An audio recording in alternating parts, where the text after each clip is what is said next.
So let's start.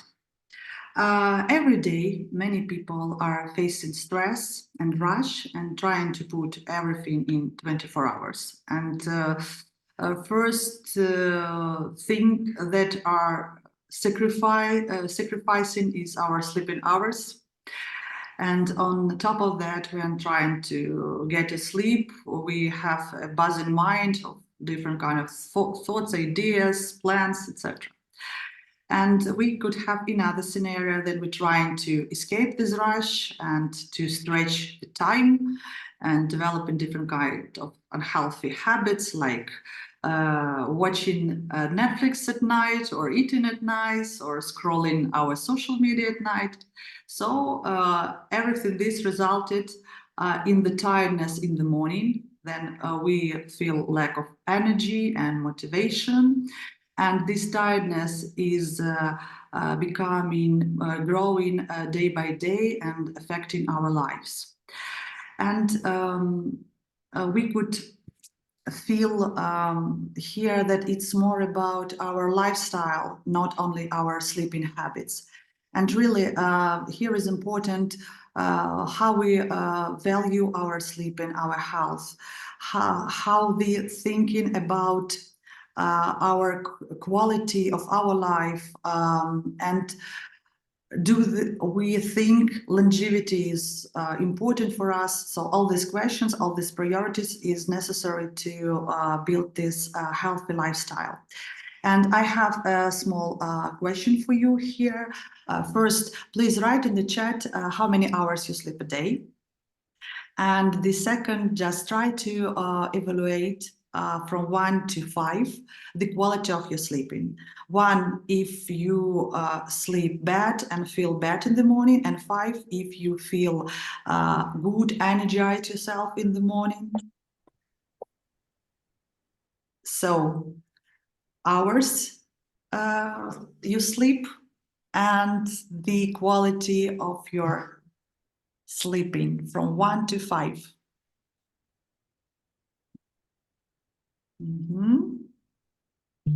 Yes. Oh, 7, 8 hours. It's good, good indicators, Alexandra. And quality is also 3, 4, and 5. So we have here people who are mindful and very care about sleeping. Wow, quality is perfect. Yeah, it sounds great. So then let's talk, Alexandra, about sleep and why it is important for personal well-being in general and good sleeping in particular. Yes. Hi, Kateryna. Thank you very much for inviting me to talk about sleep. Well, we can end here because these are great numbers, actually. Well, we can always improve, of course. So as you were saying, we tend to escape from our day-to-day worries with procrastinating sleep, using more time to do things that we enjoy, but to the cost of hours of sleep. And it is true that nowadays sleep is very much overlooked. And there is more and more focus on healthy eating and exercising, but sleep is actually the pillar that sustains the other two. And so we don't really talk enough about sleep. So why do we sleep? Why do we need to sleep? Sleep is still a mystery, actually. We are still trying to uncover why we sleep, why we spend a third of our lives sleeping. But we know that it is actually vital for our survival and for general health and well-being. In fact, all the functions of the body are affected by sleep. It affects our physical, mental, and emotional health. Sleep regulates our mood, it improves our memory, it regulates our immune system, and it maintains our health and weight and energy levels. The benefits of a good sleep are things like having more energy, being more alert, being more focused and more motivated, feeling less stressed and also more positive about things in life. And we actually, when we sleep well, when we sleep properly, we look better. The growth hormone works to build and repair muscles and bones and tissues. So it's actually the sleep beauty really is really a fact. There is no organ in the body or mental process that is not improved with sleep and that is not debilitated when we do not sleep enough. Just to comment on the numbers, the responses of the audience, we actually need, an adult needs from 7 to 9 hours of sleep. The minimum acceptable is 6 hours. So from 7 to 9, each one will have their own specific needs, while the average will be 8 hours. The majority of people will be around 8 hours. Some people would be needing a little bit more than 9 hours, and some people will be fine with less, between 6 and 7 hours. But it's important that we understand how many hours do we actually need to feel good, refreshed, working at our best, and to respect that number in the majority of nights. So that's it. I guess it's also important then you get sleeping, yes, at 10 p.m. or at 1 a.m. in the morning. It also could impact, I mean, for example, when we're asleep at 10 in the evening, so we have chance to get more good quality of sleeping than, for example, we are going to bed at midnight or Well, it also depends on our chronotype.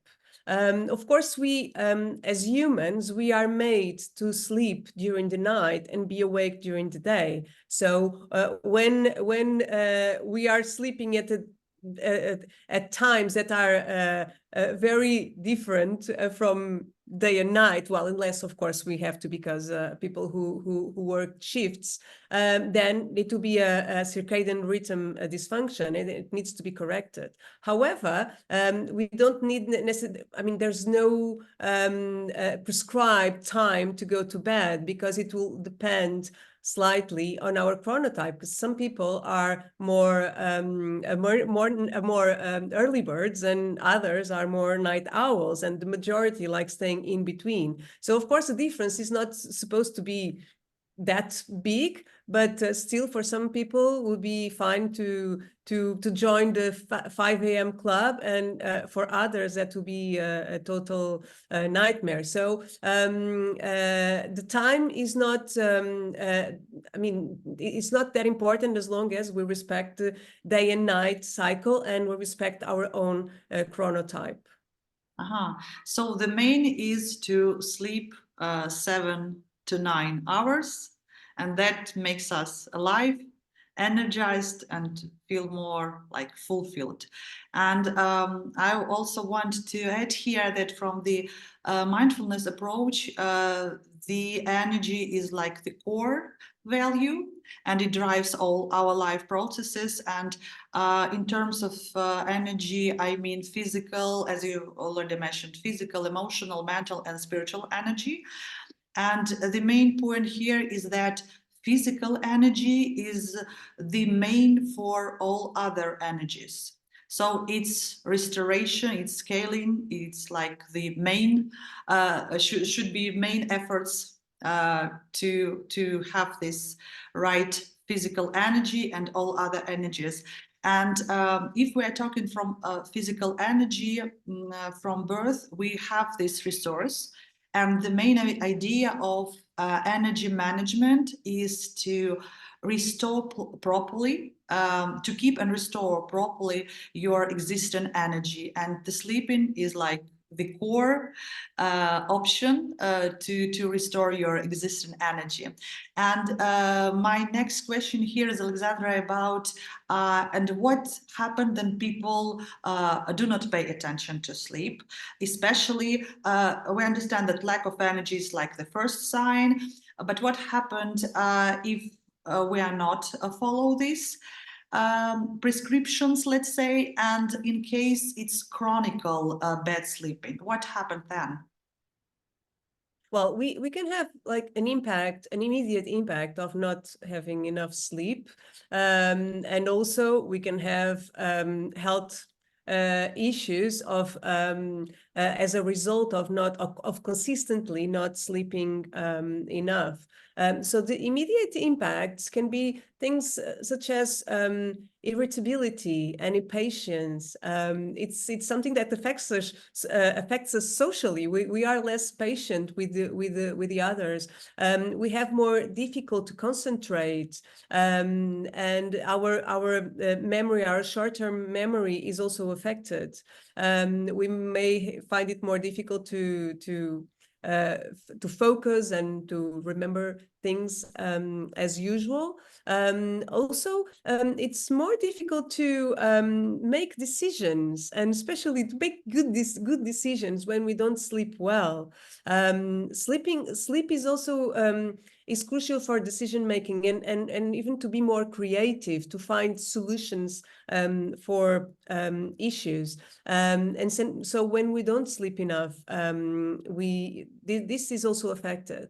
And also our reaction times are slowed, and we are more prone to accidents. Actually, being sleep deprived has even more impact than alcohol consumption in driving. And so the accidents caused by sleep deprivation tend to be much more serious. And we are more prone also to make mistakes, and of course to feel tired and ultimately exhausted. And with a consistent lack of sleep, we can even develop health issues such as heart disease, obesity, Alzheimer's disease. And lack of sleep impacts our mood, our stress levels. I can see around me people sometimes saying that they are not feeling well and they don't know exactly what's happening. They are feeling depressed. And then I ask them a few questions and I can see that they are consistently not sleeping enough. And so our mood regulation, it's the sleep is essential for mood regulation, and sometimes people are not aware of that. People don't understand how sleep impacts how we feel. And actually, depression can even be caused by insomnia instead of insomnia being a symptom of depression. And normally when we treat insomnia in case of a depression, then the depression starts to improve as well. Also anxiety and insomnia are bidirectional, but when we sleep better, also our anxiety levels decrease. So what in regards to mental health, what we see is that when sleep improves, mental health difficulties also improve. Yeah, actually, it's also interesting thing that we could talk about different kind of states when we have not enough sleeping. I mean that if we're talking about resilience itself, mental resilience, yes, emotional resilience, so it's so directly depends on quality of our sleeping. And it also affects all levels of energy we have, from the physical to mental, emotional, and even spiritual. Because we have no this motivation, to move forward. Then we feel bad, we are negativating all the time. And here also The last question for today's issue to discuss regarding our tips, how we could improve our sleeping habits, how we could move forward this, personal wellness, and to slightly change our situation, especially then we have, for example, some already difficulties with sleeping. So please, Alexandra, share your life hacks and tips here. Okay, well, first of all, we should be careful about our sleep environment. Our sleep environment should be tidy. We don't want to be surrounded by mess, like things that to remember, the things that we have to do, and comfortable, of course. Well, our mattress, bedding, pillow should be comfortable, and the room should be fresh. So we shouldn't be sleeping in a very warm room. That's more important in the summer, but also in the winter we shouldn't be heating our bedrooms too much, if at all. It really needs to be fresh. It needs to be cool, because our temperature decreases so we can fall asleep, and increases before we wake up. So it's really important to keep our sleep environment cool.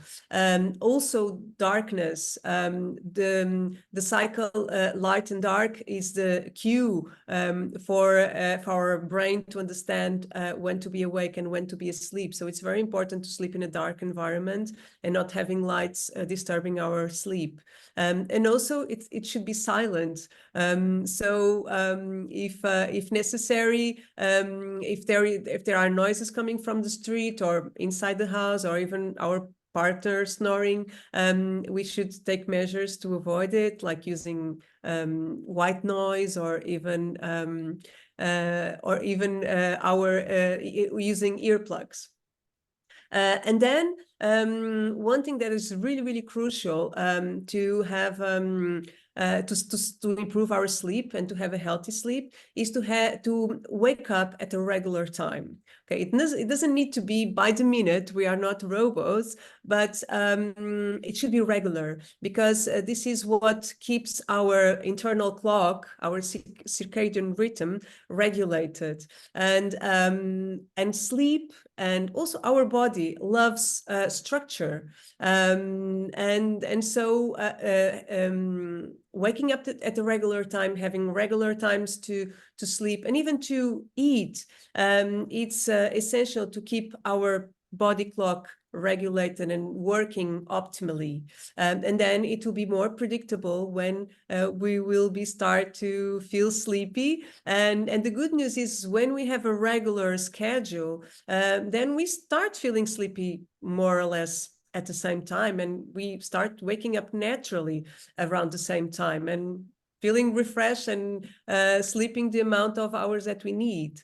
Also, exposure to sunlight is another way. It's a very important form to keep our circadian rhythm regulated. So our brain needs to know when it's time to be awake and produce cortisol and all the other hormones to keep us awake, and then when it's time to start producing melatonin in the evening to go to sleep.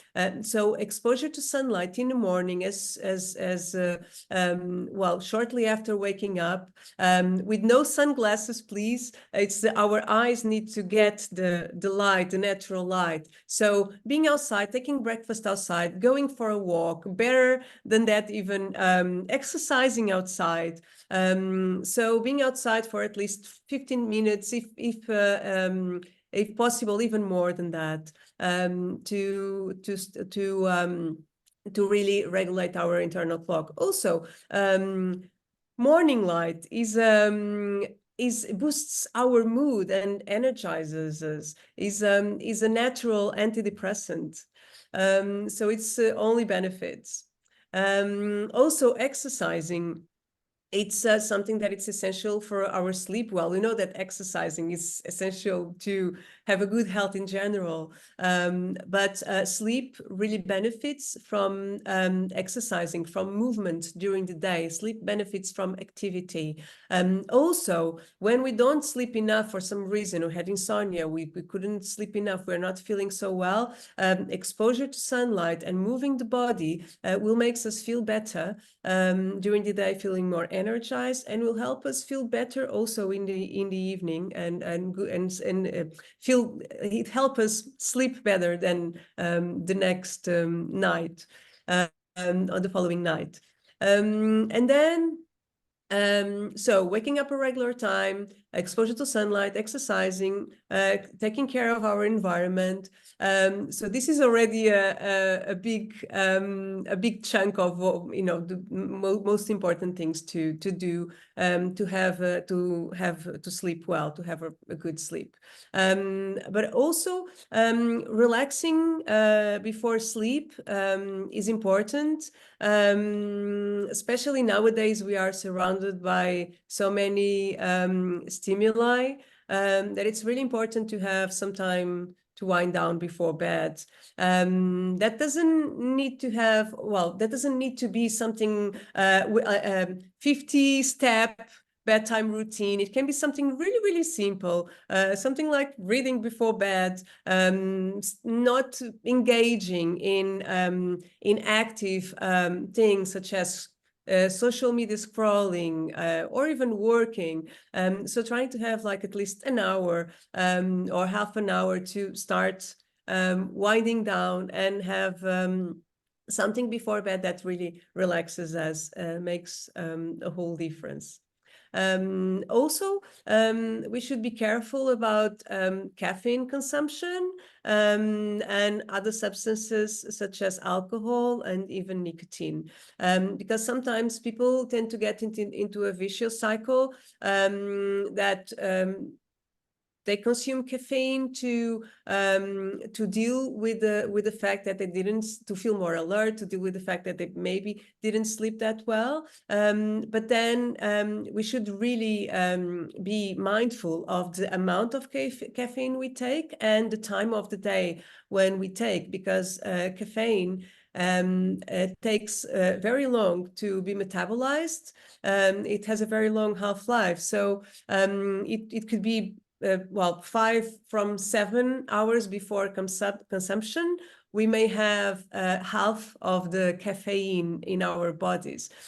So we should really be careful not to go to sleep still with caffeine in our system, because that will prevent us from having a refreshing night. And then the day after, we'll drink coffee again, you know, to recover from the night, and then we get into this vicious circle. And then also alcohol, we should be mindful of when consuming alcohol, because it although it may help falling asleep because it has a sedative effect, it really affects the architecture of sleep and the sleep cycles.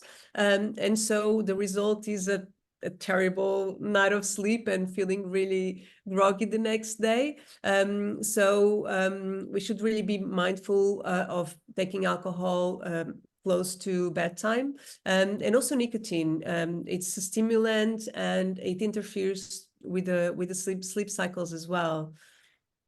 And then ultimately reduce stress. So, and this is not just before bed, but also during the day. If it's essential to regulate our nervous system, especially if we are more prone to have a more activated stress response and feel more anxious, which is very often connected with insomnia, then it's really important to have strategies to regulate our stress levels also during the day, and not just before bed, or if we are struggling with sleep. And that actually is your part, using strategies such as meditation and mindfulness, also diaphragmatic breathing, which is very powerful. So it's reducing stress is really important for a good night's sleep, because sleep doesn't come from an exhausted state, but from a relaxed state. Yeah, thank you. Thank you so much, Alexandra. I also want to share some like additional tips, more shifting on personal wellness.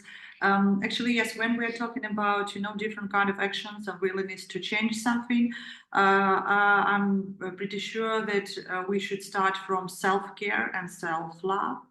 And then our brains understand, yes, that these sleeping habits and health, it's like our priorities, our values. And then it could appear surprisingly that we have time, we have opportunities to change our bad habits into good habits, yeah, and to do these right actions, and to have this strict life focus on good sleeping habits. And I think here's also absolutely agree that we should find some even day-to-day rituals of self-care that help us to be to focus on your inner relaxation of your inner feelings, your inner state. So it will help. All these kind of practices and rituals, they help to reduce stress, to reduce anxiety,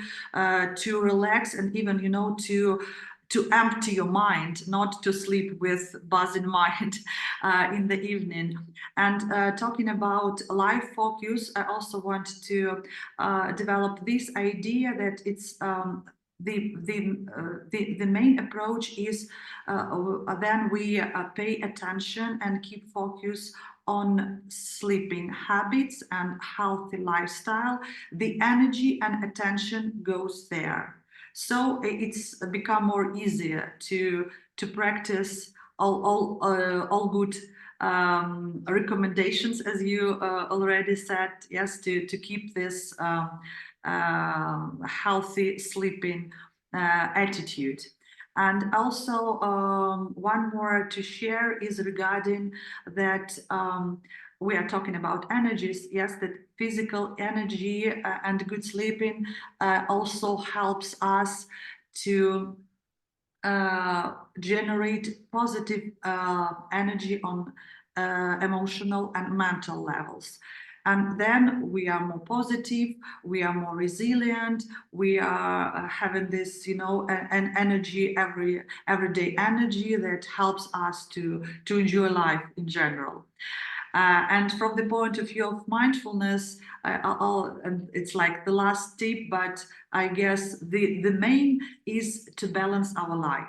Yes, to have time for good sleep, for rest, for family hobbies, not only for work.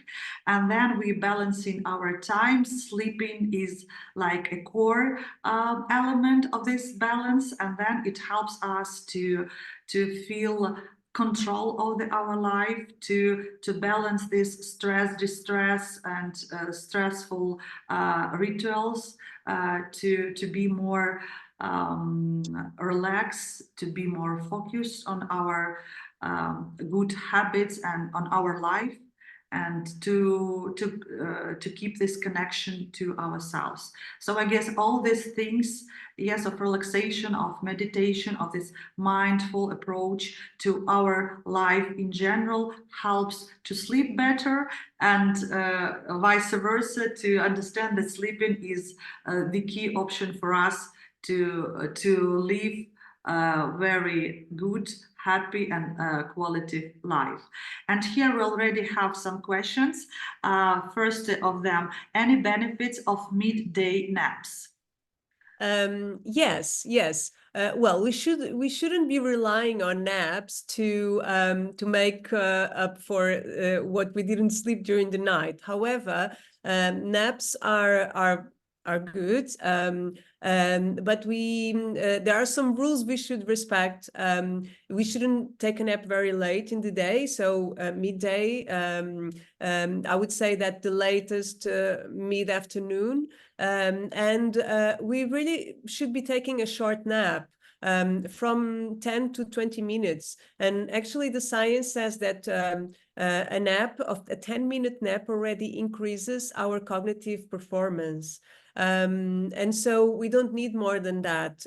We can even set an alarm for 30 minutes, for example, just to give us some time just to get into sleep and just have this around, from 10 to 20 minute nap. More than that, it's not advisable, because then we can start get into deeper stages of sleep. And then when we wake up, we can feel sleep inertia. And so we feel groggy, and the result is even worse than if we didn't sleep at all. Mm-hmm.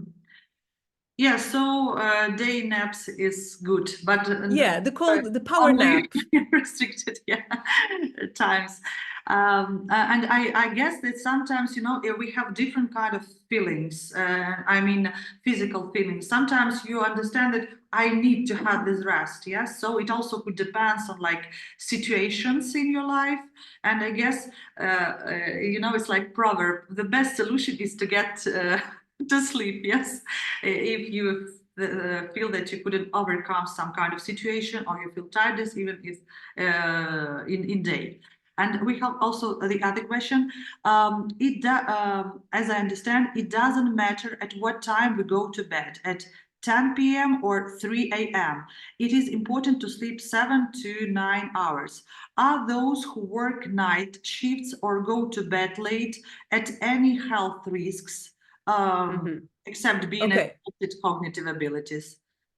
Okay, so it does matter what time we go to bed, because 3 a.m. is too late. It's very late. So if we go to bed at 3 a.m., we'll be waking up in the middle of the morning. So that's already out of the night and day cycle. And so if we are naturally going to bed at 3 a.m., if going to bed at 3 a.m. is if we can't sleep in another in a different schedule, even if we have an opportunity to do so, we may be talking about a circadian rhythm dysfunction, and then it needs to be treated. 3 a.m. is pathologically late, so it's not advisable to go to bed at 3 a.m.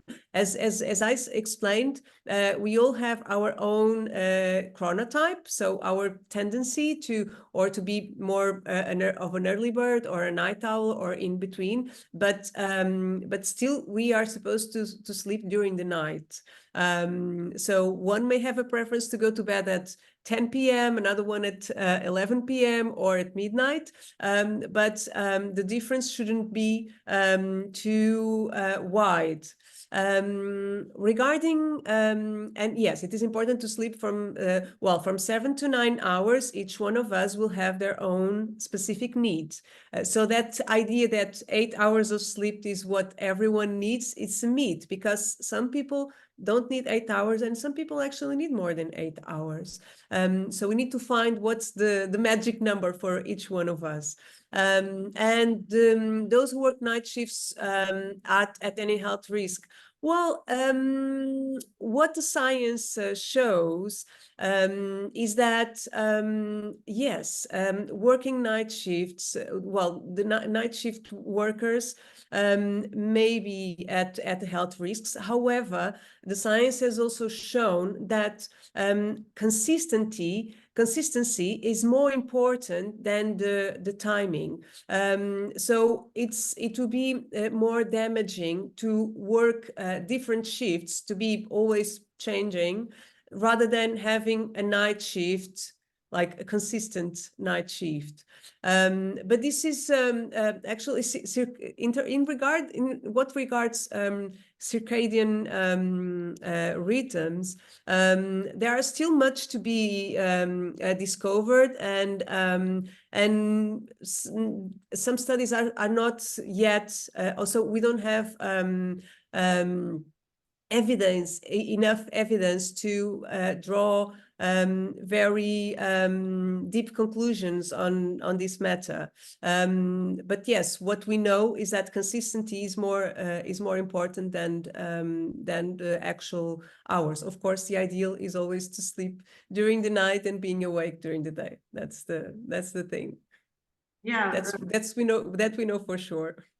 and we also have the question about nightmares. Are there any ways to minimize nightmares? I guess maybe it also linked to the stress, I guess. But Well, minimize it depends on the reason why we are having nightmares. It can be very different reasons. Yeah, it can be stress. It can be also a consequence of some medications.